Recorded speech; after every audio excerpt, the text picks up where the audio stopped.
මම පහුගිය දේශනාවකින් ඔයගන්ට දැනුවත් කරා වායු සමනය කියන්නේ මොකක්ද? වායු සමනය යන්ත්‍ර නිර්මාණය කරලා තියෙන්නේ කොහොමද කියන විස්තරය. පොඩ්ඩක් මතක් කරොත් ඔයගන්ට මතක ඇති මම මේ අවස්ථාවේ සඳහන් කරා වායු සමනය කියලා කිව්වේ මිනිසාට සුව පහසු පරිසරයක් කෘත්‍රිමව නිර්මාණය කර ගැනීම. මේ සඳහා භාවිතා කරනවා වායු සමනය යන්ත්‍රයක්. මෙම වායු සමනය යන්ත්‍ර වර්ග කිහිපයකින් මම ඔයගන්ට සඳහන් කරා. වින්ඩෝ වර්ගය, ස්ප්ලිට් වර්ගය, පැකේජ් වර්ගය, සෙන්ට්‍රල් එයාර් කන්ඩිෂන් එක, ඔටෝමොබයිල් එයාර් කන්ඩිෂන් එක, නැත්නම් මෝටරත වායු සමනය යන්ත්‍රය. ඒතර මෙන්න මේ යටතේ මම ඔයගන්ට වැඩිදුරත් අධ්‍යාපනය නැත්නම් වැඩිදුරත් අවධානයක් යොමු කරා ස්ප්ලිට් වර්ගයේ වායු සමනය යන්ත්‍රය ගැන. මෙම ස්ප්ලිට් වර්ගයේ වායු සමනය යන්ත්‍රය ඔයගොල්ලන් මතක ඇති. ඒකේ ඉන්ඩෝ යුනිට් එක සවිවල තියෙන ආකාරය අනුව වෝල් මවුන්ටඩ් ටයිප් එක, ඊළඟට සීලිං සස්පෙන්ඩර් ටයිප් එක, සීලිං කැසට් ටයිප් එක, සීලිං කන්සීල් ටයිප් එක ආදී වශයෙන් වර්ග වලට බෙදීමක් සිදු කරා. ඒතර මෙන්න මේ විදිහට ඔයගොල්ලන් මම දැනුවත් කළා.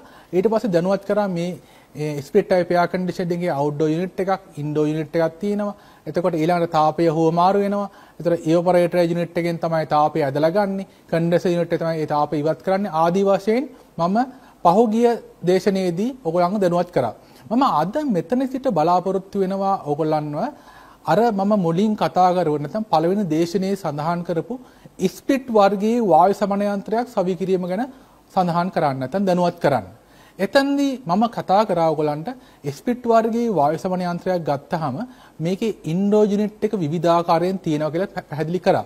ඒ යටතේ මම බහුලව භාවිතා වන විත්තියේ සවිකරණ වර්ගයේ වෝල් මවුන්ටඩ් වර්ගයේ වායු සමනය යන්ත්‍රයක් සවි කිරීම සම්බන්ධයෙන් තමයි මම ඔයගොල්ලන්ව දැනුවත් කිරීම බලාපොරොත්තු වෙන්නේ. එම මාතෘකාවට ආරම්භ කරොත් ඔයගොල්ලන් මතක තියාගන්න පළවෙනිම කාරණයක් තමයි අපි යම්කිසි ක්‍රියාවක නිරත වෙනවා නම් මේ තාක්ෂණික ශාස්ත්‍රයේ යම්කිසි ක්‍රියාවක නිරත වෙනවා නම් අපේ ආරක්ෂාව පවත්වා ගැනීම ඉතාම වැදගත් වෙනවා. එතකොට අපි මේ සඳහා මොකද්ද කරන්න ඕන? අපි යම් කාර්යයක නිරත වෙන්න ඉස්සෙල්ලා අපි දැන් හදන්නේ වායු සමනය යන්ත්‍රයක් අලුතෙන් සවි ගන්න හදන්නේ. මුලින්ම අපි මොකද්ද කරන්න ඕන? අපි මේ සඳහා ආරක්ෂාව ගැන සැලකිලිමත් වෙන්න ඕන. අනිවාර්යයෙන්ම අපි මේ වැඩි මම පළමුව අවධානය යොමු කරනවා සේෆ්ටි ෆස්ට් කියන එක. මොකද අපි මේ වැඩේ කරනකොට යම්කිසි අනතුරක් වුණොත් ලොකු ගැටලුවකට මුහුණ පාන්න සිද්ධ වෙනවා. ඒ නිසා තමාගේ ආරක්ෂාවත්, උපකරණවල ආරක්ෂාවත්, අන් අයගේ ආරක්ෂාවත්, පරිසරයේ ආරක්ෂාවත් අපි තහවුරු කරන්න ඕන. ඒ නිසා පළමුවෙන්ම අපි අවධානය යොමු කරනවා තමාගේ ආරක්ෂාව පිළිබඳව. එහෙම සලකලා අපි අනිවාර්යයෙන්ම personal protective equipment PPE කියලා අපි කියනවා. මෙන්න මේවා පළඳීම සිද්ධ කරන්න ඕන.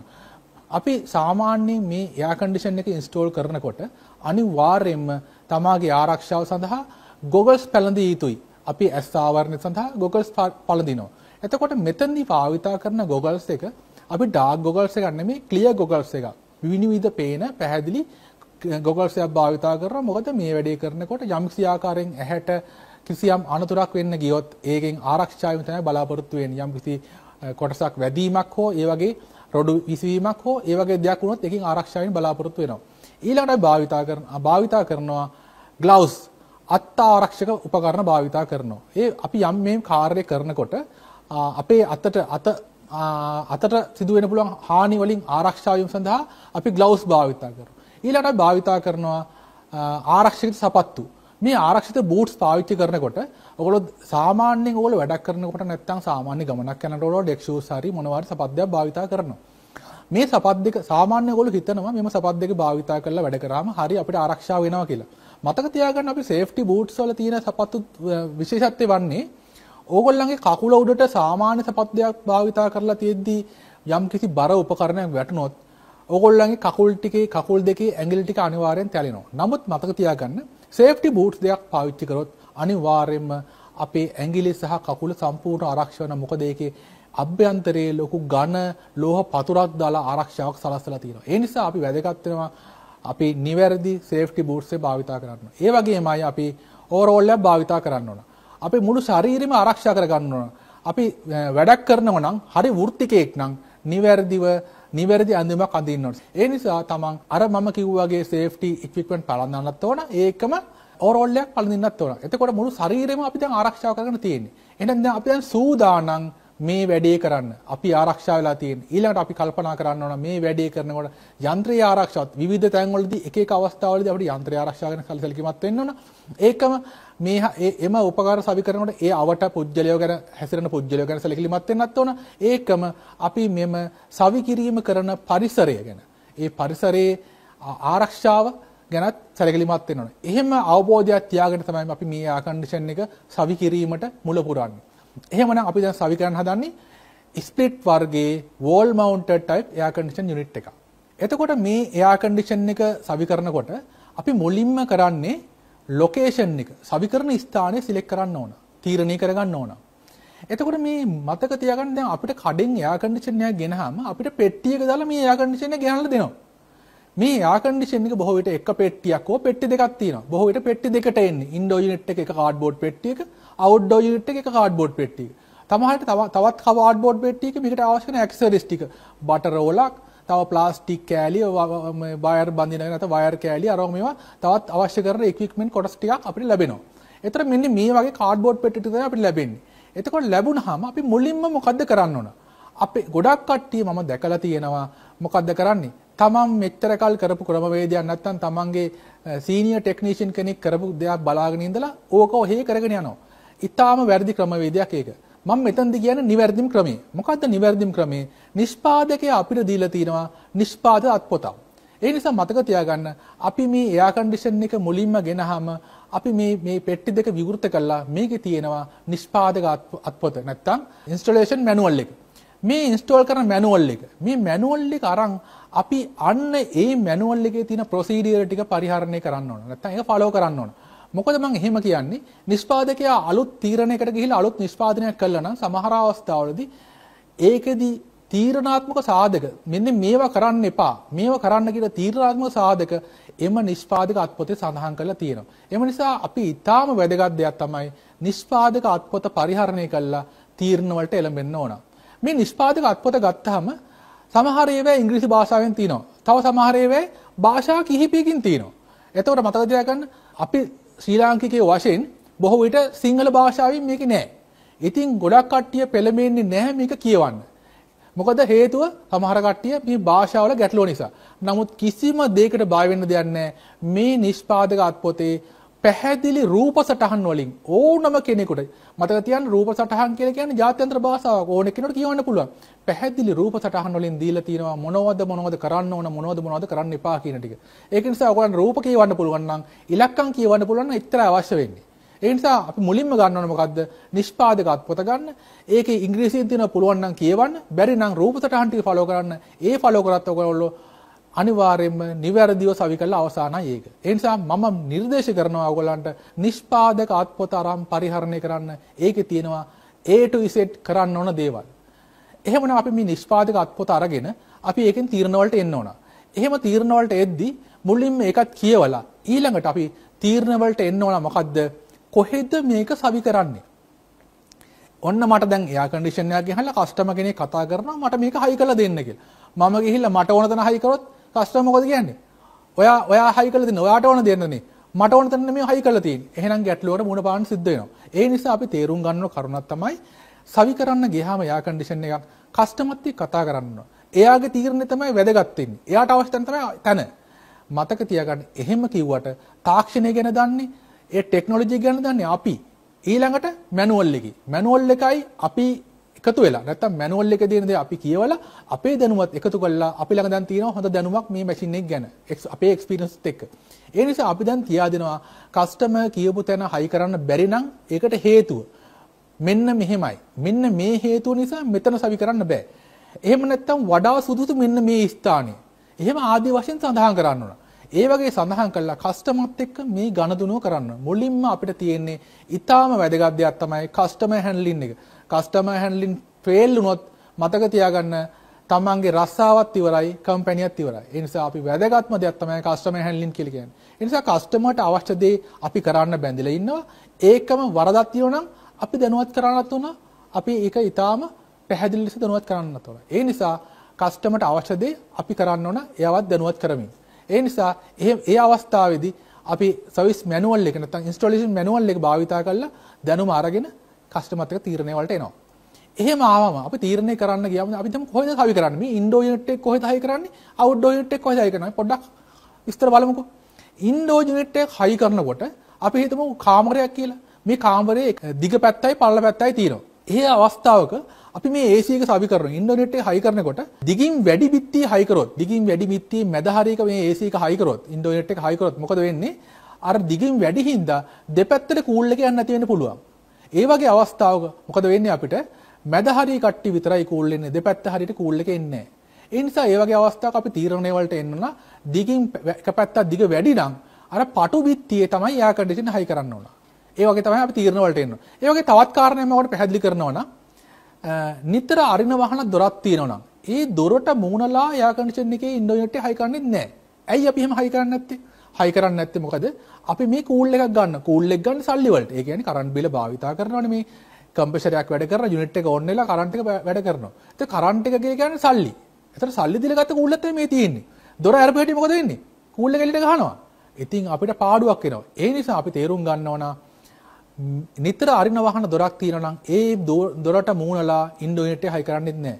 ඒතර අපි අන්නේ වගේ තවත් තීරණ වලට කරුණු හොයා බලලා තීරණ වලට එනවා කස්ටමර්ත් එක්කත් කතා කරලා මෙන්න මෙතන තමයි ඉන්ඩෝ යුනිට් එක සවි කළ යුතු නිමිති ස්ථානය කියලා. මතක තියාගන්න අපි AC එක හයි කරන්නේ මනුස්ස තෝපාසු සඳහා නිසා මිනිස්සු ගැවසෙන ඒරියා එක තමයි හයි ගන්න.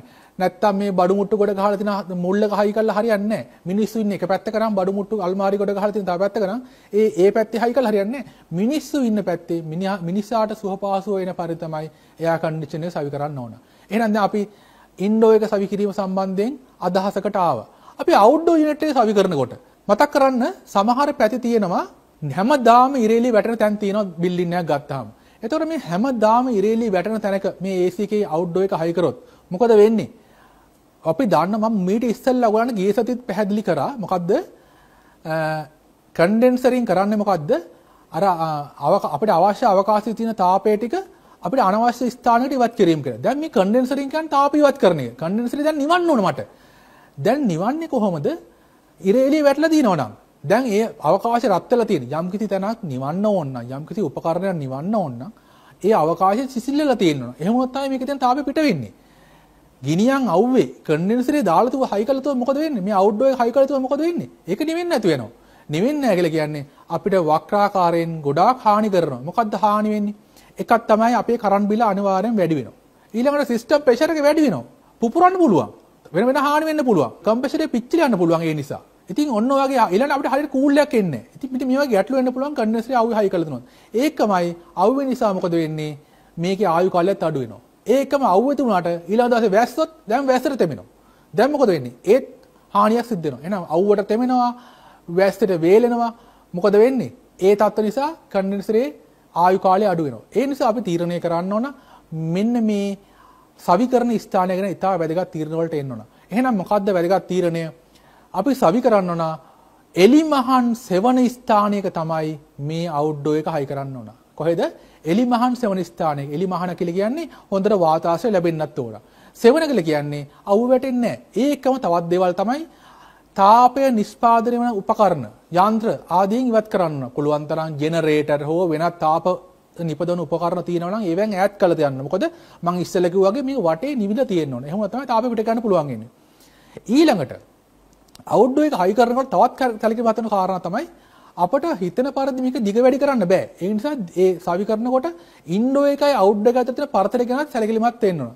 තුන්වෙනි කාරණේ තමයි සවි කරනකොට ඕගොල්ලන්ට මම පැහැදිලි කරලා කිව්වා පළවෙනි දවසේ මොකද්ද මේ කන්ඩෙන්සරේ නිවන්න පංකාවක් භාවිතා කරනවා. ඉතින් පංකාවෙන් හුලං තල්ලු කරලා තමයි නැත්නම් හුලං ආධාරයෙන් තමයි මේක නිවීම කරන්නේ. මේ කන්ඩෙන්සරේ නිවීම කරන්නේ. එතකොට කන්ඩෙන්සරේ පංකාවේ සුළං ආධාරයෙන් නිවනකොට කන්ඩෙන්සරේ පංකාවෙන් හුලං ගහන දිශාවෙන්ම හුලං යුනිට් එක දිශාවට හමාගෙන එනවා. මොකද වෙන්නේ? නිවෙන්නේ නැහැ. එකිනෙකට ප්‍රතිවිරුද්ධ දිශාවට හුලං ධාරා දෙකක් ගමන් කරනවා. මොකද වෙන්නේ? එකිනෙක මූණට හැපෙනවා. ඒතකොට නිවෙන්නේ නැතු වෙනවා. ඒ නිසා අපි මේ එයා කන්ඩිෂනර් සවි කරනකොට මුහුදක් අයිනේ හොටෙල් එකක් ඉලිත අපමු මුහුද පැත්තට මූණලා හයි කරොත් මොකද වෙන්නේ? මුහුද හුලං අපේ පැත්තට ගහන මේ එයා කන්ඩිෂනර් පැත්තට වදිනවා. එතකොට මොකද වෙන්නේ? එයා කන්ඩිෂන් එකේ හුලම් පාර ඉස්සරහට තල්ලු කරන්න පවර් එකක් නැහැ. ඒතර කන්ඩෙන්සරේ නිවෙන්නේ නැහැ. ඒතර ලොකු ගැටලුවකට මුහුණ පාන්න සිද්ධ වෙනවා. අන්න ඒ නිසා අපි අවුට්ඩෝර් යුනිට් එක සවි කරනකොට තවත් එන්න ඕන තීරණයක් තමයි මොකද්ද? සුළං හමන දිශාව ගැන සැලකිලිමත් වෙන්න ඕන. සුළං හමන දිශාවට වනසේසික හයි කර කමන්නේ. දිශාවට මූණලා හයි කරන්න හොඳ නැහැ. එහෙම හයි කරොත් මොකද වෙන්නේ? සුළං මගින් කන්ඩෙන්සරේ නිවීම දුර්වල වෙනවා. හැබැයි ඉතින් අපිට හයි කරන්නම ක්‍රමයක් නැත්තම් මොකද අපි කරන්නේ? අපි එහෙම වුණොත් සුළං බාධකයක් ඉදි කරනවා. මොකද්ද? පොඩි තාප්ප කැල්ලක් බඳිනවා. අන්න සුළං බාධකයක් බැඳා. එතකොට මොකද වෙන්නේ? කන්ඩෙන්සරේට ඉදිරියෙන් එන හුළං පාර වදින්නේ ඒක කැඩිලා උඩට ගහනවා. එතකොට මොකද වෙන්නේ? අපේ කන්ඩෙන්සරේ නිවන්න පුළුවන් වෙන ෆෑන් එක ආධාරයෙන්. එහෙනම් මතක තියාගන්න අවුට්ඩෝර් යුනිට් එක හයි කරනකොට අන්න ඒ වගේ අපි සැලකලිමත් වෙන්න ඕන කාරණා බොහෝමයක් තියෙනවා. ඒ ගැන අවධානය යොමු කරන්න ඕන. ඉතින් මේ ගැන අවධානය යොමු කළා පුළුවන් නම් අපි කන්ඩෙන්සරේ උඩින් පොඩි පියස්සකුත් බාන්න පුළුවන් නම් මේ තාපය හොඳින් පිටවන පරිදි තෙමෙන්නේ නැති වෙන්න කන්ඩෙන්සරේට බාහිරින් තාපය ඇතුළත් නොවන පරිදි සවි කරන්න පුළුවන් නම් ඒක ඊටාම වැදගත් වෙනවා යන්ත්‍රයේ ආයු කාලයටත් විදුලි බිල පරිභෝජනයටත් ඒ වගේම හොඳ සිසිලස ලබා ගැනීමටත් ඒක ඊටාම වැදගත් වෙනවා. හොඳයි. ඊළඟට මම දැන් ඔයගලන්ට කිව්වා නිෂ්පාදක අත්පොතේ තියෙනවා කියලා සීලොම් විස්තර. ඒතර මේ නිෂ්පාදක අත්පොත අරන් අපි දැන් පෙරලා බලනකොට දැන් අපි දැන් තන තීරණය කරලා ඉවරයි. කොහෙද සවි කරන්නේ කියලා ඉන්ඩෝර් යුනිට් එක සවි කරන තැනත් අවුට්ඩෝර් යුනිට් එක සවි කරන තැනත් අපි දැන් තීරණය කරලා ඉවරයි. එතකොට දැන් සවි කරනකොට මෙන්න මේ නිෂ්පාදක අත්පොතේ නැත්තම් ඉන්ස්ටොලේෂන් මැනුවල් එකේ තියෙනවා මේ ඉන්ඩෝර් යුනිට් එක සවි කරනකොට උඩ ඉඳන් කොයිතරම් පරතර ગેප් එකක් තියන්න ඕනද මේ යුනිට් එක දක්වා. ඒකම යුනිට් එකේ වම් පැත්තෙන් කොයිතරම් ગેප් එකක් තියෙනවද? දකුණු පැත්තෙන් කොයිතරම් ગેප් එකක් තියෙනවද? යුනිට් එකේ ඉඳන් පහළට මොනතරම් පරතරයක් තියෙනවද? ඒ ආදි වශයෙන් තියන්න ඕන අවම පරතර ඒකේ හොඳින් පැහැදිලිව සඳහන් කරලා තියෙනවා රූප සටහන් ආධාරයෙන්. ඒ නිසා ඔයගොල්ලෝ රූප සටහන් බලන්න අවම වශයෙන් රූප සටහන්වත් බලන්න. ඒ බැලුවොත් පේනවා තියන්න ඕන අවම පරතරය මොකක්ද කියන එක. ඒ වගේමයි අවුට්ඩෝර් යුනිට් එක ගත්තාමත් අවුට්ඩෝර් යුනිට් එකට ඊට වඩා පැති වලින් පෙන්නලා තිනවා. කොයි පැත්තෙන්ද? පිටිපස්ස පැත්තෙන් කොයිතරම් තියෙන්න ඕනද පරතරයක්. ඊළඟට ඉස්සරහා පැත්තෙන් කොයිතරම් පරතරයක් තියෙන්න ඕනද? යුනිට් එකේ වම් පැත්තෙන් කොයිතරම් පරතරයක් තියෙනවද? දකුණු පැත්තෙන් කොයිතරම් පරතරයක් තියෙනවද? යුනිට් එකට ඉහළින් කොයිතරම් පරතරයක් තියෙනවද? මෙන්න මේ වශයෙන් තියන්න ඕන අවම පරතර ප්‍රමාණ මේ කැටලොග් එකේ සඳහන් කරලා තියෙනවා. එතකොට අපි ඒව පරිහරණය කිරීම අනිවාර්යයි. මොකද එහෙම නොකුණොත් මොකද වෙන්නේ? ඉන්ඩෝර් එකේ නම් හරියට කූල් එක ගමන් කරන්න නැති වෙනවා. අවුට්ඩෝර් එකේ නම් හරියට කන්ඩෙන්සරේ නිවෙන්නේ නැති වෙනවා. ඉතින් මේ වගේ ගැටලුවට මුහුණ පාන්න නැති වෙන්න මේ ඉන්ස්ට්‍රක්ෂන් පරිහරණය කරන්න ඕන. ඒ නිසා පළමුව මේ ඉන්ස්ට්‍රක්ෂන් වලින් දෙන තීරණ වලට අපි එළඹෙන්න ඕන. එහෙනම් ඒවා හොඳින් බලලා අපි තීරණ වලට එන්න ඕන. මොන තරම් පරතරයකින්ද මෙම ඉන්ඩෝර් යුනිට් එක සවි කරන්නේ? මොන තරම් පරතරයකින්ද මේ අවුට්ඩෝර් යුනිට් එක සවි කරන්නේ කියන එක මේ ඉන්ස්ටොලේෂන් මැනුවල් එකේ තියෙනවා. ඒක පරිහරණය කළා අපිට දත්ත ලබා ගන්න පුළුවන්. එහෙනම් පළවෙනි කාරණේ අපේ සාර්ථකයි. අපි දැන් දත්ත ලබා ගත්තා. මොනතරම් පරතරයකින්ද මේක සවි කරන්නේ කියන එක.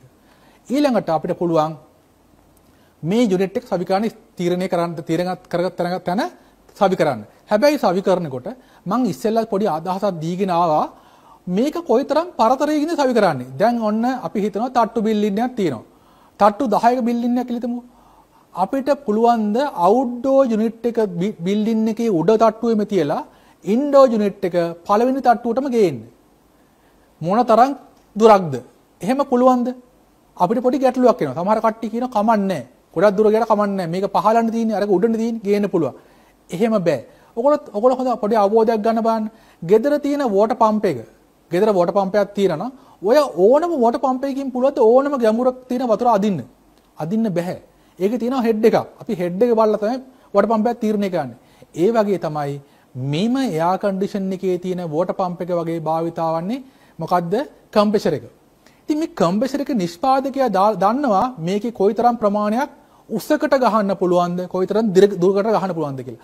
අන්න ඒ විස්තරයත් chart එකක සම්පූර්ණ විස්තරේ chart එකක දීලා තියෙනවා නිෂ්පාදක අත්පොතේ. ඒතර එයා පෙන්ලා තියෙනවා මෙන්න කැපැසිටි එක මේ කැපැසිටි එකේ මේ යුනිට් එක කොයිතරම් දුරකට පොම්ප කරන්න පුළුවන්ද හරස් අතට කොයිතරම් උසකට පොම්ප කරන්න පුළුවන්ද කියලා දීලා දෙනවා. ඒතර අපි අන්නේ ඒ සීමාව තුල රැඳෙන්න ඕන. එහෙමනම් අපේ හිතුමතා අපිට ඕන දුරක මේක හයි කරන්න බෑ. ඒ නිසා මතක තියාගන්න මම මුලින්ම කියන්නේ නිෂ්පාදක අත්පොත පරිහරණය කරන්න. ඒකේ තියෙනවා සීලම් විස්තර. එහෙනම් මේ දීලා තියෙන රාමුවට අපි යටත් වෙනවා. ඒකම සාමාන්‍යයෙන් නිෂ්පාදකයා දීලා තියෙන එයාර් කන්ඩිෂන් එක එයා දීලා තිනවා මේකේ ස්ටෑන්ඩඩ් ලෙන්ත් එක කීයද කියලා. සමහර ඒවා මීටර් 5යි, සමහර ඒවා මීටර් 7යි. ඒතර ඒ ස්ටෑන්ඩඩ් ලෙන්ත් එකට අනුව ඒ අවශ්‍ය කරන ගෑස් ටික අවුට්ඩෝර් යුනිට් එකේ දාලා තියෙනවා.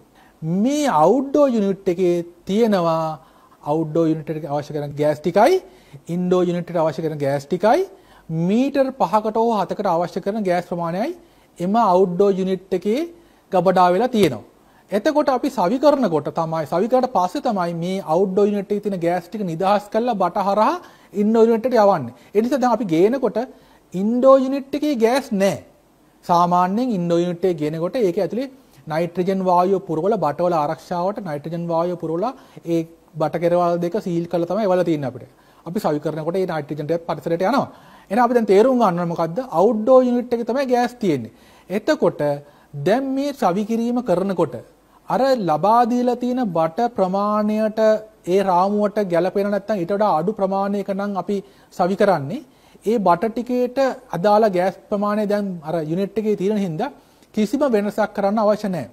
හැබැයි ඉන්ඩෝර් යුනිට් එකයි අවුට්ඩෝර් යුනිට් එකයි අතර පරතරය අපිට වැඩි කරන්න සිද්ධ වෙන අවස්ථා තියෙනවා. ඒ වගේ අවස්ථාවක අර නිෂ්පාදකයාගේ තීරණ වලට අනුරූපව එයා දීලා තියෙන එයාගේ සීමාව වලට අනුරූපව අපිට පුළුවන් උපරිම සීමාවක් දක්වා යන්න. එහෙම සීමාව දක්වා යනකොට වැඩි වෙන හැම මීටරයකටම දෙන්න ඕන ගහන්න ඕන ගෑස් ප්‍රමාණය ගැන නිෂ්පාදකයා සඳහන් කරලා තියෙන නිෂ්පාදකයාත් පොතේ. සාමාන්‍යයෙන් උදාහරණයක් වශයෙන් එක්තරා මොඩල් එක බැලුවාම ඒ මොඩල් එකට මීටර 3ක් මීටරයක් වැඩි වුණොත් එයා ගහලා තියෙනවා මීටරයකට ග්‍රෑම් මෙච්චරක් ගෑස් ගහන්න ඕන කියලා. වැඩි වෙන හැම මීටරයකටම ගෑස් ප්‍රමාණය කැටලොග් එකේ සඳහන් කරලා තියෙනවා. මීටර 3ක් වැඩි වුණා නම් මීටරයේ ග්‍රෑම් 30යි නම් ගහන්නේ. අපි ගහනවා ග්‍රෑම් 90ක් ගහනවා. අන්න ඒ වගේ වැඩි වෙච්ච දිග ප්‍රමාණයට ගැලපෙන්න ගෑස් ගහන්න අවශ්‍යයි.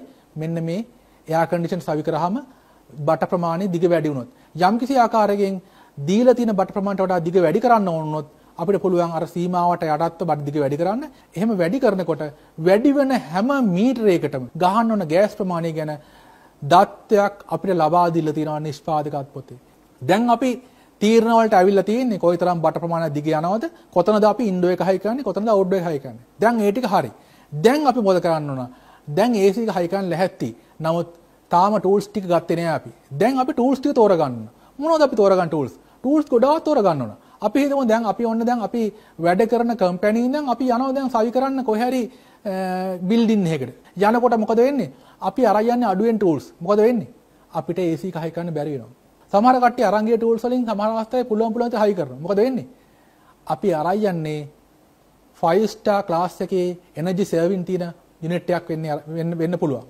අපි ගිහිල්ලා 5 star යුනිට් එක energy saving එක අපි 3 star හරි 2 star හරි කරලා තමයි හයි කරන්නේ. මොකද මේ bad practices. අපි වැරදි වැඩ කරලා හයි කරන්නේ. ඒ නිසා නිවැරදි අවශ්‍ය ටූල්ස් ටික අරන් යන්න ඕන. අපි දක්ෂ ටෙක්නීෂියන් කෙනෙක් නම් නැත්තම් හොඳ පළපුරුද්දක් තියෙන එක්කෙනෙක් නම් දන්නා අවශ්‍ය කරන ටූල්ස් මොනවද?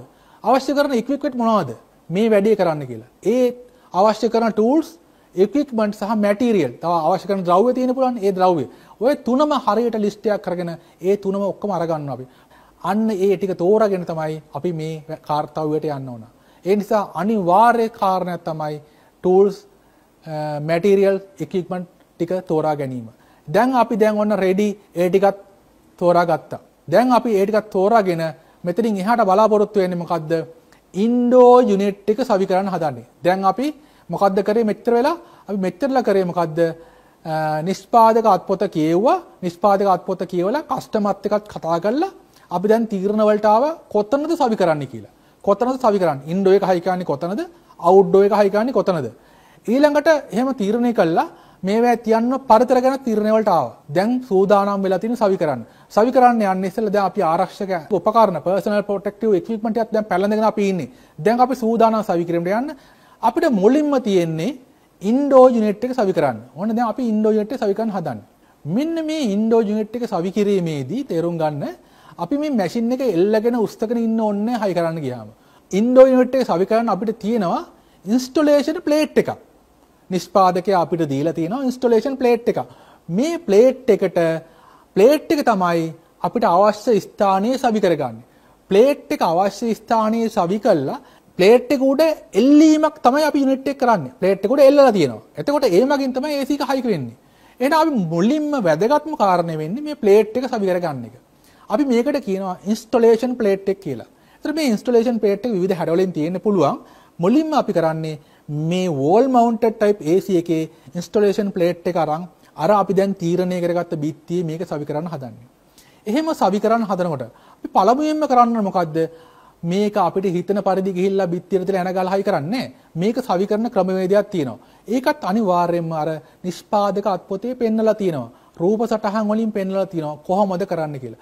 දැන් පළමුව අපි කරන්න ඕන මේ ඉන්ස්ටොලේෂන් ප්ලේට් එක ලෙවල් කරගන්න ඕන. මේ ඉන්ස්ටොලේෂන් ප්ලේට් එක ලෙවල් කරන ක්‍රමයක් වශයෙන් අපි කතා කර ස්ප්ලිට් ලෙවල් එක තියලා ලෙවල් කිරීමේදී අපිට පුළුවන්කම තියෙනවා ඉන්ස්ටොලේෂන් ප්ලේට් එක අවශ්‍ය ස්ථානයේ තියලා ස්ප්ලිට් ලෙවල් එක ඊට යටින් හෝ ඉහළින් තියලා ලෙවල් කිරීමක් කරගන්න. එතකොට ඊට අමතරව අපි භාවිතා කරනවා දෙවෙනි ක්‍රමයේ වශයෙන් අපි සාමාන්‍යයෙන් දන්නවා මේසන් වෘත්තියේදී අපි භාවිතා කරන ක්‍රමයක් තියෙනවා වෝටර් ලෙවල් එක භාවිතා කරනවා. බටයකට වතුර පුරවලා අපිට පුළුවන් ලෙවල් එක හදාගන්න. එතකොට ඒ වතුර මට්ටම අනුව එකම මට්ටමේ පීඩන සමාන කියන સિદ્ધාන්තය යටතේ අපි ඒ ලෙවල් එක හදා ගන්නවා. එහෙම ඒ ක්‍රමයකට අපිට පුළුවන්කම තියෙනවා ලෙවල් එක ලබා ගන්න. තුන්වෙනි ක්‍රමය වශයෙන් භාවිතා කරනවා අපි බොහෝ විට අපි සරල දෙයක් ඒ තුන්වෙනි ක්‍රමවේදය. ඒක තමයි අර ඉන්ස්ටොලේෂන් ප්ලේට් එකේ සමහර අවස්ථාවල හරි මැදින් හරි පැත්තකින් හරි මැදින් පොඩි ඉරක් ගහලා තියෙනවා. ඒ ඉරට උඩින් පොඩි කොක්කක් රඳවලා තියෙනවා. අපිට හරි පහසු දෙයක් කරන්න තියෙන්නේ මෙන්න මේ කොක්කට පොඩි නූල් කෑල්ලක් බැඳලා ඒ නූල් කෑල්ලේ ඇණයක් වගේ දෙයක් එල්ලුවාම හරි එක පහළට එල්ලෙනවා. ඒ එල්ලෙද්දී අපි බිත්තියට තියලා මේක එල්ලනකොට එල්ලෙන්න ඇරියාම අර ඉර කෙලින් වැටලා තියෙනවා නම් අන්න ආපහු කතා දෙකක් නැහැ. ඉන්ස්ටොලේෂන් ප්ලේට් එක ලෙවල් වෙලා තියෙන්නේ. අපිට එන්නේ ක්‍රමය හරිම පහසුයි. ඒ ක්‍රමයට අපි ලෙවල් කරන්න. මෙන්න මේ ක්‍රම වලින් අපි ඉන්ස්ටොලේෂන් ප්ලේට් එක ලෙවල් කරලා බිත්තියේ තියාගෙන ඊට පස්සේ අපිට අපි සාමාන්‍යයෙන් මේ ඉන්ස්ටොලේෂන් ප්ලේට් එක සාමාන්‍යයෙන් මේ ඉන්ස්ටොලේෂන් ප්ලේට් එකේ සිදුරු ගොඩාක් විදලා තියෙනවා. ඒතර අපිට තියෙන්නේ ඇන දාන්න අවශ්‍ය ස්ථාන මාක් කරගන්න බිත්තියේ. ඒතර අපිට සාමාන්‍යයෙන් පොඩි එයා කන්ඩිෂන් එකක් නම් ඇන 6ක් විතර, ලොකු එකක් නම් 8ක් 10ක් ආදී වශයෙන් වැටෙන්න අපි දෙපැත්තට බැලන්ස් වෙන්න බිත්තියට තියලා අර ඇන දාන්න ඕන තැන් මාක් කරගන්නවා පැන්සලක් ආධාරයෙන් බිත්තියේ. එහෙම මාක් කරගෙන අපිට කරන්න තියෙන්නේ ඊළඟට මොකද්ද මෙම සලකුණු කරගත් ස්ථාන විදලා එතනට ඇන දාන්න ඕන. දැන් කොහොමද මේක විදලා ඇන දාන්නේ? මොකෙන්ද විදින්නේ? විදින්න අපි භාවිතා කරනවා හැමර් ඩ්‍රිල් එකක්. සාමාන්‍ය ඩ්‍රිල් එකක් නෙමෙයි හැම පොසිෂන් එක තියෙන ඩ්‍රිල් එකක්. හැම ඩ්‍රිල් එකක් භාවිතා කරලා විදිනවා. විදලා කොහොමද මේක හයි කරන්නේ? අපි මේ සවි කිරීම සඳහා PVC roll plug එක භාවිතා කරනවා. PVC roll plug එක හයි කළා ඒ roll plug එකට ස්ක්‍රූ පැඩයක් මගින් තමයි අපි මේ බිත්තියට මේ ඉන්ස්ටොලේෂන් ප්ලේට් එක හයි කරන්නේ. එතකොට මම දැන් කිව්වා PVC roll plug එක බිත්තියට හයි කරන්න හැම ඩ්‍රිල් එකෙන් තමයි විදින්නේ. විදින්න ගන්න කටුව මොකද්ද? අන්න ඒක ඉතා වැදගත්. අපි මෙතෙන්දී භාවිතා කරනවා කොන්ක්‍රීට් ඩ්‍රිල් බිට් එකක්. මොකද්ද?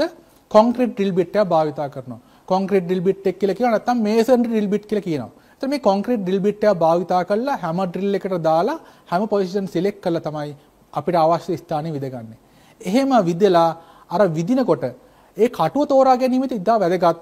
අපි භාවිතා කරන බලාපොරොත්තු වෙන රෝල් ප්ලග් එක තියෙනවනේ. ඒ රෝල් ප්ලග් එකේ ප්‍රමාණයට ගැළපෙනම කොන්ක්‍රීට් ඩ්‍රිල් බිට් එක තෝරගෙන තමයි අපි කටුව සිදුර විදින්න ඕන. ඒ ආකාරයට සිදුරු ටික විදගත්තට පස්සේ අපි රෝල් ප්ලග් එක ඇතුළත් කළා බිත්තියට ඉන්ස්ටොලේෂන් ප්ලේට් එක තියලා ස්ක්‍රූප් යන දාලා හොඳින් තද කරගන්නවා බිත්තියට ඉන්ස්ටොලේෂන් ප්ලේට් එක. දැන් ඉන්ස්ටොලේෂන් ප්ලේට් එක බිත්තියට සවි කරලා අවසానයි. දැන් අපි හිතමු අවුට්ඩෝර් එක සවි කිරීම සඳහා අවශ්‍ය කරන නල ටික බිත්තිය හරහා අනිත් පසට යවන්න ඕන නම් අන්න ඒ අවස්ථාවේ අපි මොකද්ද කරන්නේ? බිත්තිය හරහා සිදුරක් විදින්න ඕන අනිත් පසින් මතුවෙන්න. එහෙම විදිනකොට අනිවාර්යයෙන්ම මතක තියාගන්න ඒ සිදුරේ ආනතියක් ඇති වෙන විදින්න ඕන. මොකටද? ඩ්‍රේන් ලයින් එක නැත්තම් මේ හැදෙන වතුර අපවහන වතුර ගමන් කරන ලයින් එක ඇන්ගල් වෙලා සකස් කරලා තියෙන්න ඕන. ඒ නිසා මේ විදින සිදුර ඉන්ඩෝර් යුනිට් එකේ සිට අවුට්ඩෝර් යුනිට් එක ඇති පැත්තට ආනත වෙන පරිදි විදීමක් සිද්ධ කරන්න ඕන. ඒ සමහර එයා කන්ඩිෂන් නිෂ්පාදකයෝ මෙන්න මේ දෙක අතරට මේ සිදුරට රිංගවන්න පොඩි ප්ලාස්ටික් බුෂ් එකක් දෙනවා. එහෙම බුෂ් එකක් තිබුණොත් ඒ බුෂ් එකත් අපි මේ සිදුරට ඇතුළත් කර ගැනීම සිද්ධ කරනවා. එහෙම කළා දැන් සූදානම් අපි ප්ලේට් එක ඉන්ස්ටෝල් කරා එන දාලා දැන් සිදුරක් විදගත්ත බට ටික යවන්න එහා පැත්තට ඒකට බුෂ් එකකුත් දාලා දැන් සකස් කරලා නිර්මාණය කරලා තියෙන්නේ. දැන් අපි මොකද්ද කරන්න ඕන? ඩ්‍රේන් ලයින් එක ඩ්‍රේන් ලයින් එකට අවශ්‍ය කරන බටයක් තියෙනවා නම් ඒ බටයත් දැන් අපි සූදානම් කරගන්න ඕන. එහෙම කළා ඉන්ඩෝ යුනිට් එක දැන් අර සකස් කරගත්ත ඉන්ස්ටොලේෂන් ප්ලේට් එකේ එල්ලීම සිද්ධ කරන්න. ඒ සිද්ධ කරනකොට අපි මොකද්ද කරන්නේ? පළමුව මේ බටම ටික ඔක්කොම එකට තියලා වයිනයිල් ටේප් එකකින් ඔතා ගැනීම සිද්ධ කරනවා. එහෙම ඔතලා වෙලා බට ටික ක්‍රමයෙන් සිදුරට ඇතුළත් කරන ගමන් ඉන්ස්ටොලේෂන් ප්ලේට් එකට ඉන්ඩෝ යුනිට් එක එල්ලීමක් සිද්ධ කරනවා. එහෙම එල්ලීම සිද්ධ කළා බිත්තිය අනෙක් පසෙන් නිකුත් වෙච්ච බට ටික අරගෙන දැන් සූදානම් කරගන්නවා ඩ්‍රේන් ලයින් එක සකස් කරගන්න. එහිදී බිත්තිය අනෙක් පසෙන් ආපු බටේට අපි ඩ්‍රේන් එක සඳහා සකස් කරගත්ත PVC බටේ තියලා වයිනයිල් ටේප් එකක් ඔතා ගන්නවා. මොකද නැත්තම් වතුර කාන්දු වෙන්න පුළුවන්. ඊළඟට නිෂ්පාදකයා අපිට දීලා තියෙනවා බොහෝ විට ඉන්ඩෝ යුනිට් එකයි අවුට්ඩෝ යුනිට් එකයි සම්බන්ධ කරන පිණිස සක්ෂන් ලයින් එකයි ලික්විඩ් එකයි වශයෙන් බට දෙකක් අපිට දීලා තියෙනවා. බොහෝ විට නිෂ්පාදකයා අපිට එහෙම බට දෙකක් දීලා තිබුණොත් ඒ බට දෙකේ කෙලවරවල් ෆ්ලෙයා කරලා ෆ්ලෙයා නට් දාලාමයි තියෙන්නේ. වැරදිලාවත් ඔයගොල්ලන්ට එහෙම නල දෙකක් ලබා දීලා නැත්තම් නිෂ්පාදකයාගේ ඉන්ස්ටොලේෂන් මැනුවල් එකේ තියෙනවා භාවිතා කළ යුතු බට දෙකේ ඩයමීටර් නැත්නම් විස්කම්බයන් දෙක. එම විස්කම්බයන් අවශ්‍ය බට ප්‍රමාණය අපි තෝරා ගැනීම සිද්ධ කරන්න ඕන. නිෂ්පාදකයා දීලා තිබුණා අපිට හරිම පහසුයි. එහෙම ගොඩක් වෙලාවට සමහර යන්ත්‍රවල නිෂ්පාදකයා අපිට එහෙම බට දෙක ලබා දීම සිද්ධ කරනවා. එහෙම ලබා දීලා තියෙන බට දෙක අපි අරගෙන ඒ බට දෙක අවශ්‍ය ප්‍රමාණයට දිගහැරගෙන අපි දැන් ඉන්ඩෝ යුනිට් එකේ බිත්තියෙන් එළියට යොමු කරපු බට දෙකට මෙම බට දෙකේ ෆ්ලෙයා යුනියන් එක සම්බන්ධ කරලා ෆ්ලෙයා නට් එකෙන් අපි මේ දෙක අතේ ප්‍රමාණයට මුලින්ම තද කරගන්නවා. මතක තියාගන්න මෙතන ෆ්ලෙයා නට් එක තද කරනකොට අපි ස්පැනර් දෙකක් භාවිතා කරන්න ඕන. එක ස්පැනර් එකකින් බටේ නිශ්චලතාවය රඳවා ගන්න ගමන් අනිත් ස්පැනර් එකකින් අපි නැත්තම් රින්ච් එකකින් අපි මේ බටය තද කිරීමක් කරනවා. තද කිරීම සඳහා භාවිතා කළ යුත්තේ ටෝක් රින්ච් එකක්. මොකද නිෂ්පාදක අත්පොතේ දීලා තියෙනවා මෙතන තියන්න ඕන ටෝක් එක. නැත්තම් මේ බලය අවශ්‍ය කරන තද කරන්න ඕන ටෝක් එක කොච්චරද කියලා අපිට දීලා තියෙනවා වර්ග මීටර නිව්ටන් හෝ වෙනත් එකකින් දීලා තියෙන පුළුවන්. ඒ නිසා අපිට මතක තියාගන්න නිෂ්පාදක අත්පොතෙන් බලුවා මොකද්ද තියන්න ඕන ටෝක් එක කියලා. ඒක ටෝක් රින්ච් එකේ ඇඩ්ජස්ට් කරා. ඊට පස්සේ අපිට පුළුවන් එක රින්ච් එකක් දාලා නිශ්චලතාවයේ අල්ලන් ඉන්න ගමන් අනිත් රින්ච් එකකින් ෆ්ලෙයා නට් එක අවශ්‍ය බලයට එනකන් තද කරගන්න. එහෙම තද කරගත්ත පස්සේ අපි දැන් එම නල දෙක සම්බන්ධ කරලා අවසానයි. දැන් මේ වෙනකොට අපි ඉන්ඩෝ යුනිට් එකේ ඩ්‍රේන් ලයින් එක සවි කරගත්තා. ඊළඟට සක්ෂන් ලයින් එක තද කරගත්තා. ලික්විඩ් ලයින් එක තද කරගත්තා. ඊළඟට අපිට දැන් තියෙනවා මොකද්ද? ඉන්ඩෝ යුනිට් එකේ සිට අවුට්ඩෝ යුනිට් එකට දක්වා යන පවර් සප්ලයි වයර් එක කේබල් එක සම්බන්ධ කරන්න. එතකොට ඒකත් නිෂ්පාදක අත්පොතේ නැත්තම් ඉන්ස්ටොලේෂන් මැනුවල් එකේ පෙන්ලා තියෙනවා කොහොමද සවි කරන්න කියලා. එතෙන්දී අපිට තියෙනවා ගොඩක් වෙලාවට සඳහන් කිරීමක් කරලා තියෙනවා ටර්මිනල් වල අංක දාලා තියෙනවා. හරිම පහසුයි මේක සම්බන්ධ කරන්න. මොකද්ද? ඉන්ඩෝ යුනිට් එකේ ටර්මිනල් එකේ තියෙන අංකේ 1 නම් අවුට්ඩෝ එකේ ටර්මිනල් අංකේ තියෙන 1 නම් අපිට තියෙන්නේ එකම වයර් එකෙන් ඉන්ඩෝ එකේ අංක 1යි අවුට්ඩෝ එකේ අංක 1යි සම්බන්ධ කරන්න. එතකොට ඒක තමයි සම්බන්ධ කිරීම. එහෙම කළා දෙවෙනි එකට තියෙන අංක 2 නම් දෙකේම අංක 2 සම්බන්ධ කරනවා. ඔය ආකාරයට එකම කලර් කෝඩ් එකෙන් දෙපැත්ත ඒ කියන්නේ ඉන්ඩෝ එකේ අංක 1කට රතු පාට වයරය භාවිතා කරනවා අවුට්ඩෝ එකේ අංක 1කට එම රතු පාට කෙරවල තමයි යන්න ඕන. ඊට පස්සේ නිල් පාට වයරයක් නම් අපිට තියෙන නිල් පාට වයරක අංක 2කට යොදවන ඉන්ඩෝ එකේ එම නිල් පාට වයරයක් ගිහිල්ලා අවුට්ඩෝ එකේ අංක 2කට සම්බන්ධ කරන්න. මේ ආකාරයට ඉන්ඩෝ එකේ අවුට්ඩෝ එක සම්බන්ධ කරාම වයරින් සප්ලයි එක සම්බන්ධ කරාම නැත්නම් පවර් කේබල් එක සම්බන්ධ කරාම දැන් අපි සූදානම් ඔක්කොමට. එතකොට ඩ්‍රේන් ලයින් එක සම්බන්ධ කරගත්තා දැන් අපි සක්ෂන් ලයින් එක සම්බන්ධ කරගත්තා ලික්විඩ් ලයින් එක සම්බන්ධ කරගත්තා පවර් කේබල් එක සම්බන්ධ කරගත්තා.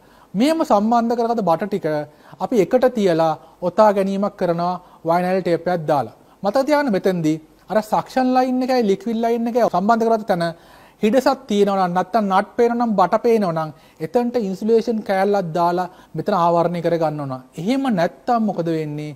යන්ත්‍රය ක්‍රියාත්මක කරාට පස්සේ මෙම ස්ථානයේ වතුර බේරෙන්න පටන් ගන්නවා. ඒක අපිට කරදරයක්. දැන් අපි සූදානම් එම බට ටික සම්පූර්ණ කරන්න. මතක තියාගන්න එතෙන්දී අනිවාර්යයෙන්ම කළ යුතු දෙයක් තියෙනවා. මොකද්ද? ඩ්‍රේන් ලයින් එක ඉන්ඩෝ යුනිට් එකේ ආරම්භ වන තැන ඉඳන්ම පහළින්ම ගමන් කළ යුතු බටේ වන්නේ. ඩ්‍රේන් ලයින් එක තමයි පහළින්ම ගමන් කරන්න ඕන. අනිත් බට උඩින් ආවට කමන්නේ නැහැ. මතක තියාගන්න ඩ්‍රේන් ලයින් එක එහෙම බෑ. මොකද වතුර කියන එක උඩට ඇවිල්ලා ආව පහළට යන්නේ නැහැ. ඒ නිසා මේ වතුර එක ආරතියකටම බහින්න තියෙනවා. ඒ නිසා මතක තියාගන්න ඩ්‍රේන් ලයින් එක මුල ඉඳන්ම යටම බටේ වෙන්න ඕන. එහෙම ගෙනහල්ලා තමයි මේ සිදුරුනුත් එළියට දාලා අපි දිගටම පහළටම ගේන්නේ. එහෙම ගෙනහල්ලා තමයි මේ බට ටික සම්බන්ධ කරලා දැන් තියෙන්නේ. ඒකම දැන් ඉන්ඩෝ යුනිට් එක සවි කරලා ඉවරයි. එහෙම සම්බන්ධ කරලා පස්සේ ඉන්ඩෝ යුනිට් එක තිරස්ව තියෙන්න ඕන. ඇලවෙලා තියෙනවා නම් අපිට බැලුවාමත් කැතයි. දෙවෙනි කාරණය තාක්ෂණික වශයෙන් ගත්තොත් ඩ්‍රේන් වෙන්නේ අර හැදෙන වතුර ටික බහින්නේ නැහැ. එහෙම මොකද වෙන්නේ? ඇතුලේ ඉන්න කට්ටිය නාන්න වෙනවා. සරලව කිව්වොත්. මොකද වෙන්නේ?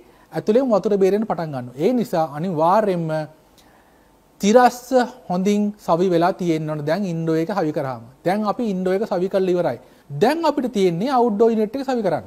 මේ අවුට්ඩෝ යුනිට් එක සවි කිරීමේදී විවිධ ක්‍රම වලට භාවිතා කරනවා. සමහර කට්ටිය මේක බිම කොන්ක්‍රීට් දාලා කොන්ක්‍රීට් මතු පිට මත සවි කිරීම කරනවා. සමහර අය මේක බිත්තියේ සවි කරපු බ්‍රැකට් එකක් මත සවි කරනවා.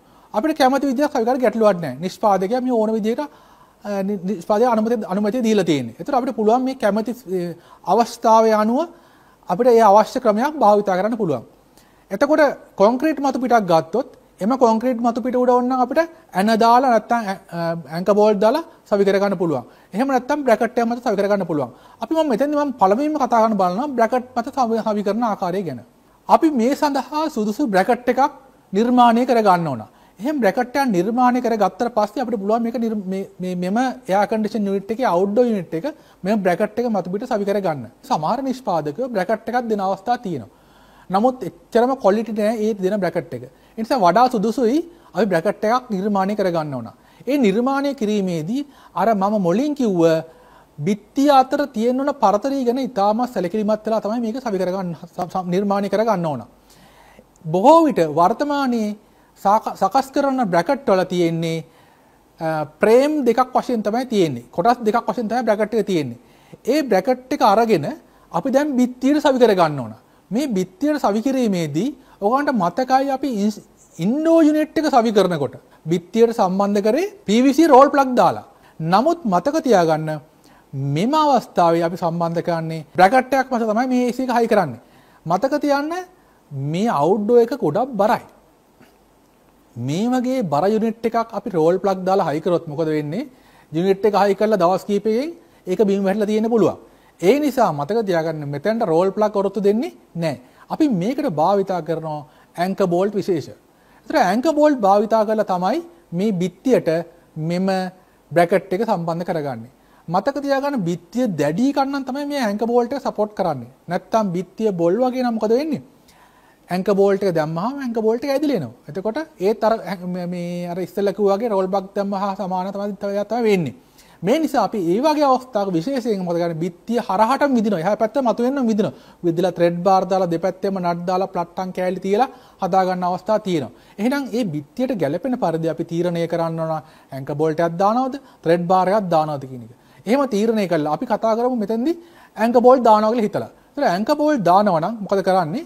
අපි ඇන්කර් බෝල්ට් එකට ගැළපෙන ඩ්‍රිල් බිට් එක අරගෙන කොන්ක්‍රීට් ඩ්‍රිල් බිට් එක අරගෙන ඉස්සෙල්ලා කරා වගේම හැම ඩ්‍රිල් එක කරන් විදින්න ඕන. බොහෝ විට මෙතනදී අපි භාවිතා කරන ටිකක් heavy duty hammer drill. මොකද ටිකක් මේ ලොකු කටුවන්නේ මෙතන භාවිතා වෙන්නේ. ඒ නිසා heavy duty hammer drill එකක් භාවිතා කරනවා. heavy duty hammer drill එකක් අරගෙන කොන්ක්‍රීට් drill bit එකක් දාලා මොකක් size එක අර භාවිතා කරන ඇන්කර් බෝල්ට් එකට ගැලපෙන කොන්ක්‍රීට් drill bit එක දාලා අපි බිත්තිය විදිනවා. විදින්නේ පළමුව එක අපි තීරණය කරගත්ත ස්ථානයේ තමයි බිත්තිය විදින්නේ. විදින්නේ එක බ්‍රැකට් එකක් සඳහා පමණයි. එම බ්‍රැකට් එක එම තීරණය කරගත්ත ස්ථානයේ විදලා තියාගන්න පළමුව. ඊට පස්සේ දෙවෙනි බ්‍රැකට් ෆ්‍රේම් එක මොකද කරන්නේ? පළවෙනි අර මැෂින් එකේ එයාර් කන්ඩිෂන් මැෂින් එකේ අවුට්ඩෝර් යුනිට් එකේ කණු අතර පරතරය බලලා ඒ පරතරය බිත්තියේ සලකුණු කරලා මම මොකද කරන්නේ? දෙවෙනි බ්‍රැකට් එකත් අපි පරතරෙන් තියාගන්නවා. එහෙම තියලා හයි කළා හරියන්නේ නැහැ. ඊට පස්සේ මොකද ගන්න ඕන? අර පළවෙනි බ්‍රැකට් එකට මේ දෙවෙනි බ්‍රැකට් එක ලෙවල් වෙන්නත් ඕන. එහෙම ලෙවල් කරලාත් අපි ලෙවල් එකක් ආධාරයෙන් ලෙවල් කරගෙන දෙක අතර පරතරය සමාන කරගෙන තමයි දෙවෙනි බ්‍රැකට් එක තියෙන තැන මේ සිදුරු මාක් කරගන්නේ. එහෙම මාක් කළා අපි දෙවෙනි බ්‍රැකට් එක සඳහා සිදුරු විදගෙන ඇන්කර් බෝල්ට් ආධාරයෙන් දෙවෙනි බ්‍රැකට් එක සම්බන්ධ කරගන්නවා. දැන් අපි සම්බන්ධ කරලා ඉවරයි බ්‍රැකට් දෙක. එහෙම සම්බන්ධ කරාට පස්සේ අපි මේම AC එක සම්බන්ධ සවි කරන්න හදන්නේ. එහෙම සම්බන්ධ කරන්න හදනකොට මේ සවි කරගත්ත බ්‍රැකට් දෙක උඩට රබර් කුෂන් තියලා එම කුෂන් උඩ AC මැෂින් එක තියලා නට් ඇන්ඩ් බෝල්ට් දාලා දැන් අපි මේ මැෂින් එක සිර කරගන්නවා අර බ්‍රැකට් එක උඩට. දැන් අවුට්ඩෝර් එක සවි කරලා ඉවරයි එන දාලා. දැන් අපිට තියෙනවා අර ඉන්ඩෝර් එකේ ඉඳන් ආපු සක්ෂන් ලයින් එකයි ලික්විඩ් ලයින් එකයි පවර් සප්ලයි කේබල් එකයි සම්බන්ධ කරන්න. ඩ්‍රේන් ලයින් එක සම්බන්ධ කරනවද? නෑ. ඩ්‍රේන් ලයින් එකේ වතුර ටික නැත්තම් මේ අපවාහන ජලය ටික අපතට යවන්න හදලා තියෙන්නේ. ඒක අපි මොකද කරන්නේ? ඒක කානුවක් වගේ තැනකට යවන්න අපි සූදානම් කරගන්නවා. එතකොට අපි දැන් මෙතනදී සක්ෂන් ලයින් එකයි ලික්විඩ් ලයින් එකයි පවර් කේබල් ටිකයි සම්බන්ධ කරගන්න ඕන. පවර් සිග්නල් ලයින් ටික තමයි සම්බන්ධ කරගන්න තියෙන්නේ. එතකොට දැන් අපි සූදානම් ඒ වැඩේටත්. අපි මෙතනදිත් මොකද කරන්නේ? අර ආපු ෆ්ලෙයාර් නට් සහිත බට කෙලවර අපි දැනට තියෙන සර්විස් වැල් එකේ ෆ්ලෙයාර් යූනියන් එකට තියලා අපි මොකද කරන්නේ? ටෝක් රින්චයක් ආධාරයෙන් අර ඉස්සෙල්ල කරා වගේම ටෝක් රින්චයක් ආධාරයෙන් නිෂ්පාදකයා ලබා දීලා තියෙන ටෝක් එකට ඇඩ්ජස්ට් කරලා ටෝක් රින්ච් එක ඊට අපි නට් එක තද කරනවා. එහෙම කළා අපි සක්ෂන් ලයින් එකයි ලික්විඩ් ලයින් එකේ තියෙන ෆ්ලෙයාර් නට් දෙක තද කරගන්නවා. දැන් අපි ෆ්ලෙයාර් නට් දෙක සම්බන්ධ කළා තියෙන්නේ දැන් සක්ෂන් ලයින් එක හරි ලික්විඩ් ලයින් එකත් හරි. දැන් අපිට තියෙන්නේ පවර් කේබල් එක සම්බන්ධ කරන්න. දැන් මොකද්ද කරන්න ඕන? මම ඉස්සෙල්ලා කිව්වා වගේ ඉන්ඩෝර් එකේ සම්බන්ධ කරපු අංකෙටම අවුට්ඩෝර් එකේ එම වයර් එකම සම්බන්ධ කරන්න ඕන. එතකොට මම ඉස්සෙල්ලා කිව්වා අංක 1ට රතු වයර් එක සම්බන්ධ කරේ අවුට්ඩෝර් එකෙත් අංක 1ට රතු වයර් එක සම්බන්ධ කරනවා. අංක 2 නම් නිල් වයර් එක සම්බන්ධ කරේ අවුට්ඩෝර් එකෙත් අංක 2ට නිල් වයර් සම්බන්ධ කරනවා. ඊට පස්සේ අර්ත් වයර් එක සම්බන්ධ කරන යාකාරයට. සම්බන්ධ කරලා දැන් සූදානම් අපි සිග්නල් ටික එවලා තියෙන්නේ. එතකොට දැන් අපි සම්බන්ධ කරලා තියෙන බට ටිකයි පවර් සප්ලයි කේබල් එක සම්බන්ධ කරලා තියෙන්නේ. අපිට ඊළඟට දැන් තියෙන්නේ ටෙස්ට් කරන්න. මොකද්ද ටෙස්ට් කරන්නේ? දැන් අපි පළමුව ඉන්ඩෝර් යුනිට් එකේ නට් දෙකක් සවි කරගත්තා. ෆ්ලෙයාර් නට් දෙකක් සම්බන්ධ කරගත්තා. අවුට්ඩෝර් එකේත් ෆ්ලෙයාර් නට් දෙකක් සම්බන්ධ කරා. මේක දැන් අපි සම්බන්ධ කරේ. අපි අවශ්‍ය කරන ටෝක් එකක් දීලා තියෙන්නේ. නමුත් අපිට තාම ෂුවර් නෑ මේවෙන් ලීක් වෙනවද කියලා. මොකද අපි කරන්න ඕන? මේවා ලීක්ද බලන්න ඕන මුලින්ම. කොහොමද ලීක්ද බලන්නේ? අපි මේ සඳහා නිෂ්පාදකයාම කියලා තියෙනවා. නිෂ්පාදකයාගේ අත්පොතේ නැත්තම් ඉන්ස්ටලේෂන් මැනුවල් එකේ පැහැදිලිව සඳහන් කරලා තියෙනවා. නැත්තම් රූප සටහන් වලින් පෙන්නලා තියෙනවා. මොනවද භාවිතා කරන්නේ? වියලි නයිට්‍රජන්, ඩ්‍රයි නයිට්‍රජන් භාවිතා කරන්නේ. ඩ්‍රයි නයිට්‍රජන් භාවිතා කරන්නේ එම ඩ්‍රයි නයිට්‍රජන් වල 99.9%ක්ම වියලි. ඊළඟට අණු කුඩායි හොඳ ප්‍රෙෂරයට ගේන්න පුළුවන්. ඒවා නිෂ්ක්‍රීය වගේ ගණේ වායුවක්. ඒ නිසා අපිට ගැටලුවක් ඇති වෙන්නේ මෙන්න මේ නයිට්‍රජන් භාවිතා කරාම. ඒ නිසා මතක තියාගන්න නිෂ්ක්‍රීය වායුවක් නෙමෙයි ඒක. නමුත් අර මේ තඹත් එක්ක ප්‍රතික්‍රියා නොකරන නිසා අපි මේ වගේ අවස්ථාවලදී භාවිතා කරනවා ජල වාෂ්ප වලින් තොර නිසා.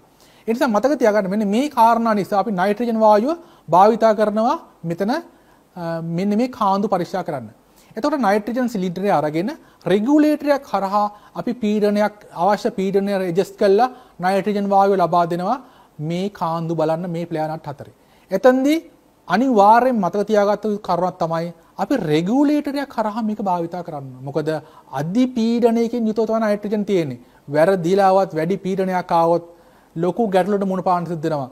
බට පුපුරන්න පුළුවන්, එවපරේටර් යුනිට් එක පුපුරන්න පුළුවන්, ඒ වගේ ලොකු හානි වෙන්න පුළුවන්. ඉතින් ඒ නිසා මතක තියාගන්නත් ඊළඟට ඕගොල්ලන්ට හානි වෙන්න පුළුවන්. භාවිතා කරන පුජ්‍යලයන්ට, ක්‍රියා කරන පුජ්‍යලයන්ට හානි වෙන්න පුළුවන්. ඒ නිසා අනිවාර්යයෙන්ම රෙගියුලේටරයක් කරා භාවිතා කරන වර්තමානයේ 2 ස්ටේට් රෙගියුලේටර් භාවිතා කරන වඩා නිවැරදි පීඩනයක් පවත්වාගෙන පිණිස. ඒ නිසා මෙන්න මේ වගේ පීඩන රෙගියුලේටර් පාලනය භාවිතා කරලා අපි නයිට්‍රජන් වායුව ලබා දෙනවා.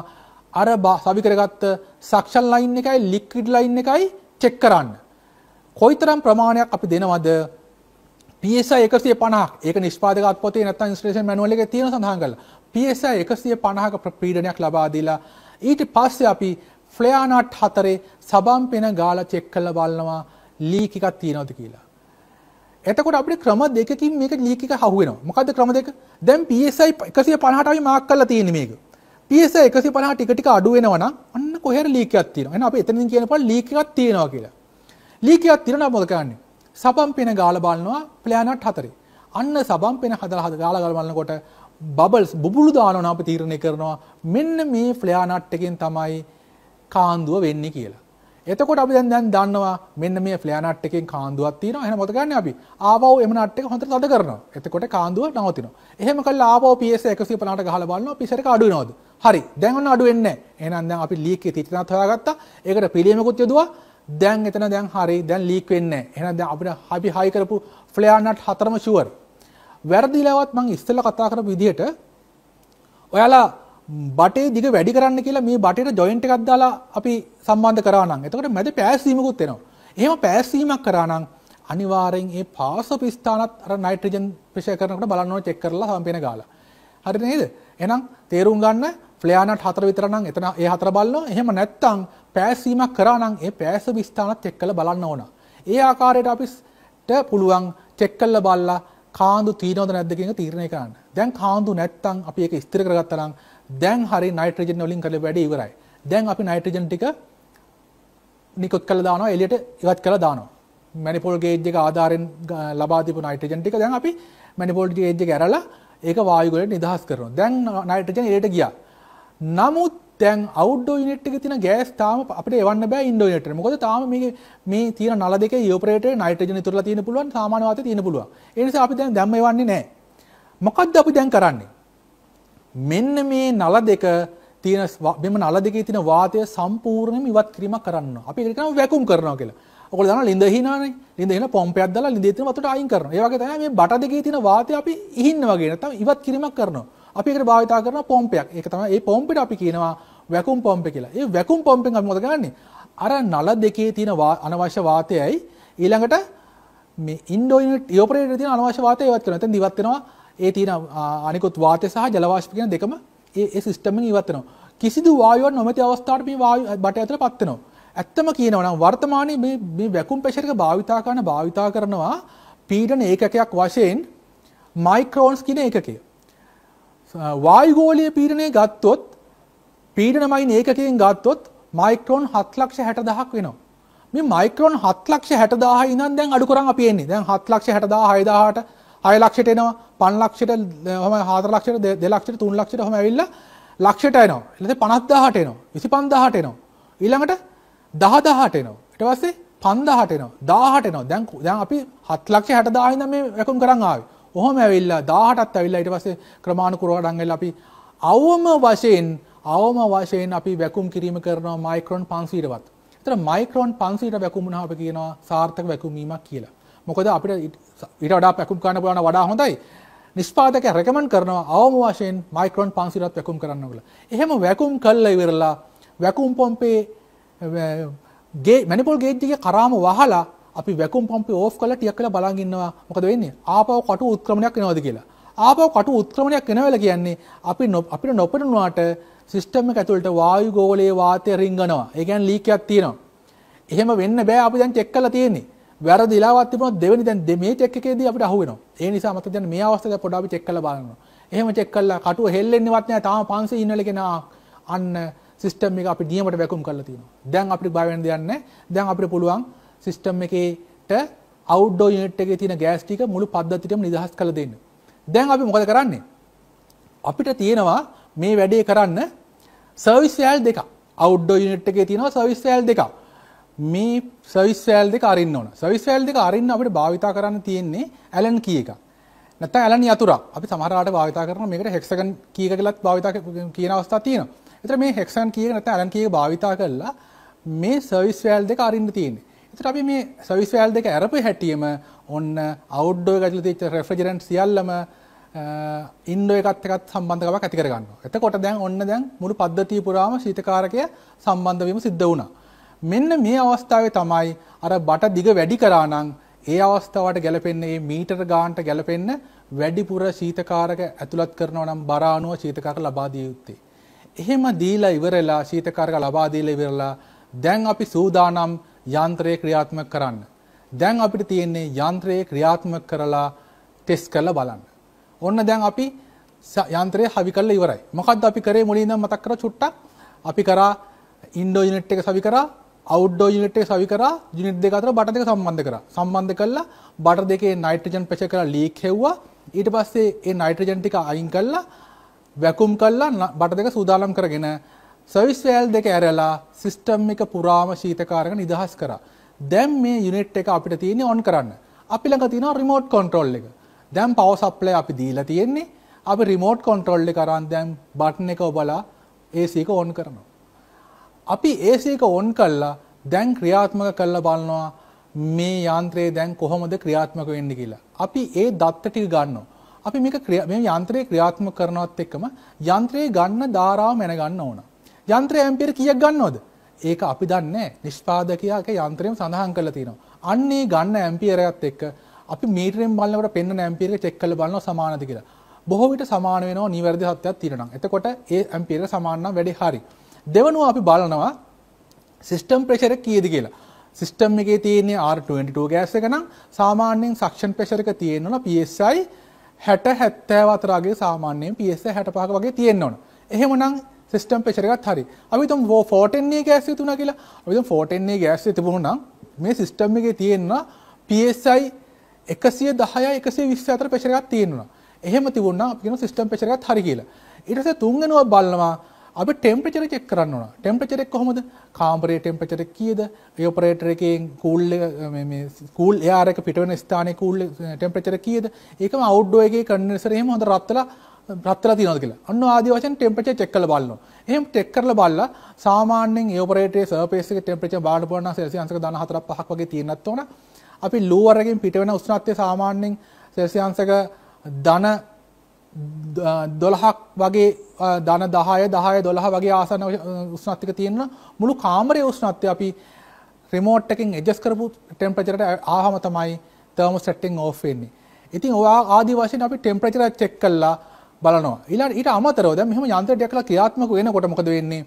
යන්ත්‍රයේ මගින් අර කාමරේ තියෙන ජල වාෂ්ප ටික ජලය බට පත් කර ඩ්‍රේන් ලයින් එකෙන් ඉවත් වෙනවා. ඒ කියන්නේ ඩ්‍රේන් උනත් බලන්න ඕන.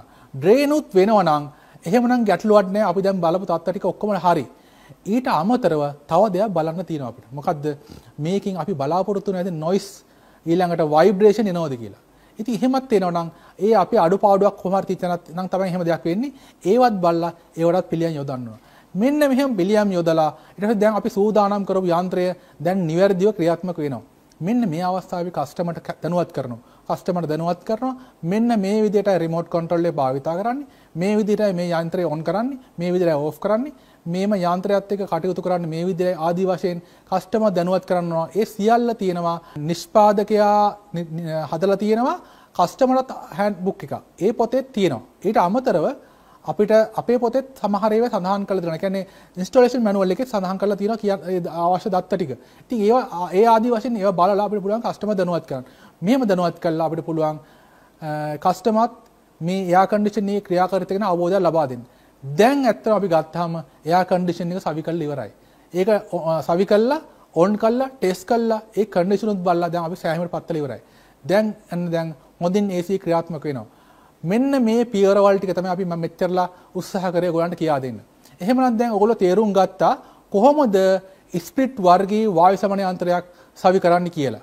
සවි කරලා ඒකේ ඔන් කරලා අවසාන දත්ත ටික ලබාගෙන එම දත්ත නිවැරදිව තියලා නම් අපේ සවි කිරීම සාර්ථකයි කියලා නිගමනටත් යන දැන් ඔයගොල්ලන්ට හැකියාව තියෙනවා. තව දෙයක් මතක් කරන්න කැමතියි. එයාර් කන්ඩිෂන් එක සවි කිරීමේදී මම දැන් මේ කියා දෙපු කරුණු වලට අමතරව ඔයගොල්ලන්ට නිවැරදි මාර්ග පෙන්වීමක් ලබා ගන්න පුළුවන් නිෂ්පාදක අත්පොත පරිහරණය කරලා. මොකද්ද? ඉන්ස්ටොලේෂන් මැනුවල් එක භාවිතා කරලා. අනිවාර්යයෙන්ම නිෂ්පාදක අත්පොත ඉන්ස්ටොලේෂන් මැනුවල් එක භාවිතා කරන්න. මේ වෙනකොට අපි දැනගෙන තියෙනවා ස්ප්ලිට් ටයිප් එයාර් කන්ඩිෂන් එකක් නිවැරදිව සවි කරන්නේ කොහොමද කියලා. එම දැනුම ඔබට පරිහරණය කළ හැකියාව තියෙනවා. NVQ 3 හෝ 4 මට්ටමේ සහතිකයක් ලබා ගන්න බලාපොරොත්තු වෙනවා නම් ඔබට එම දැනුම භාවිතා කරලා ඉහළ සාමර්ථ්‍ය ලබා ගන්න. එහෙනම් ඔබ සියලු දෙනාටම මේ ලබාගත් දැනුමින් ඉහළ සාමර්ථ්‍ය ලබා ගැනීම හැකියාව ලැබේවා කියලා ප්‍රාර්ථනා කරමින් සුබ දවසක් ප්‍රාර්ථනා කරනවා. සියලු දෙනාටම බොහොම ස්තුතියි.